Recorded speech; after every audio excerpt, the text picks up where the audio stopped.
Romantic poets are famous for talking about dreams. S T Coleridge is also a romantic poet. After careful critical analysis of Kubla Khan, we find that the poet creates a natural world of romance.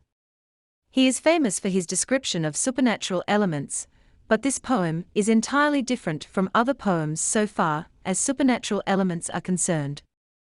It is one of the three best poems of S T Coleridge.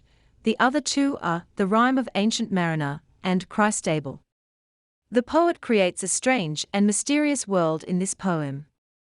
Instead of getting help from supernatural elements, he remains true to nature and illustrates real and natural objects. The most important thing about this poem that impresses the readers and forces them to read the whole poem with greater interest is its imagery. When the poet talks about landscapes, rivers and domes, it gives pleasure. Description of natural elements and keen critical analysis of dreams make Kubla Khan one of the best poems by S T Coleridge. Critical analysis of Kubla Khan. Kubla Khan is a dream. Coleridge confesses that he saw a dream under the impact of opium. He slept for a long time, but his guests interrupted him. He forgot his half-dream due to the interruption of his guests. Kubla Khan creates an imaginary world. Poet lives like kings in this world. He captures a clear picture of every wonderful object of nature like a true artist. However, he does consider Kubla Khan a complete poem but a fragment. The source of the poem is Perch's Pilgrimage. The poet was reading this poem when he fell asleep. Kubla Khan is the character of that book who builds a separate place for himself in order to enjoy the luxuries of life. The poem was published in the year 1816. The poem starts with a wonderful description of a dome. It does not follow a story. It is just about the wish of Kubla Khan. The poet creates a world free from the harsh realities of life. Kubla Khan is a king and occupies resources to build a wonderful dome. He orders that a dome be built near a sacred river Alf. He chooses a place Xanadu for this purpose.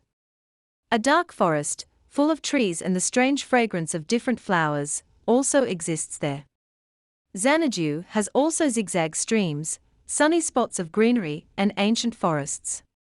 Starting lines of the poem describe natural objects. Romantic poetry is the poetry of nature. Every romantic poet remains close to nature. He never leaves any chance to illustrate natural imagery. These lines are evident that S T Coleridge loves nature and appreciates it. The explanation of streams, rivers, forests, flowers and dome is extraordinary. The poet's artistic talent and the power of romantic poetry can be witnessed in these lines. The poet diverts his attention towards the green hill that lies across the cavern of cedar trees. He exalts the beauty of the hill. A woman who misses her lover, or a girl who is deceived by her lover, can sit there and bewail. It is a perfect place for this purpose. The poet further talks about the fountain. It is looking very magnificent. He describes its beauty. Water is running through it and scattering like grains. Then he explains the beauty of Alf River. It is the most wonderful entity in this place. The zigzag shape of the river increases its beauty. It is situated in a beautiful valley. S T Coleridge goes at the peak in appreciation of beauty. It seems that after long pursuit he finds it. Previously, he was talking about motionless images of nature. He changes his style. He adds motion to his imagery. S T Coleridge's imagination is praiseworthy. It seems that he is not only a poet but a painter. Readers feel the beauty of the dream. Every word makes this dream and its imagery clear: measureless caverns, the painting earth, the dancing rocks, the sunless and lifeless sea, the tumult of the mighty waves as they rush into the silent ocean, the scene where a woman bewails for her love. All these things have been described splendidly.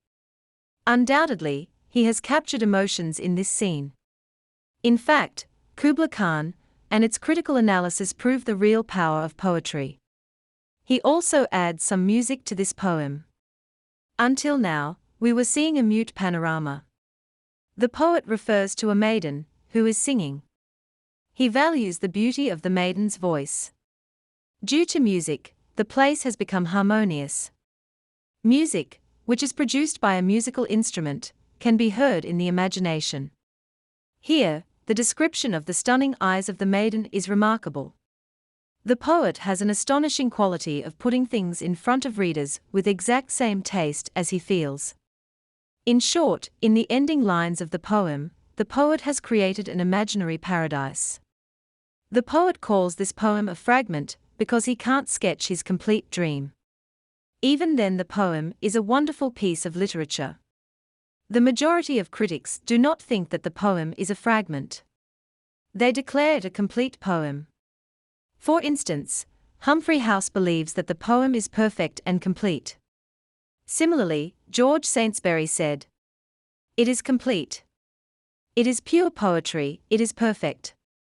Kubla Khan is no more than a series of pictures, but these pictures are enough for the poet to enjoy the world of imagination. Although there is no coherence in the images, yet every object of nature has been minutely crafted. There is a strange mystery in it. Especially, the moonlight scene is extraordinarily painted. The poet has referred to far-off places. The whole poem seems to be a utopian world, a world where there are no worries. It is for those people who are lovers of nature. Maidens, music and singing make this poem an entirely romantic piece of literature. It is not wrong to say that if one wants to differentiate romantic poetry from realistic, one can read Kubla Khan.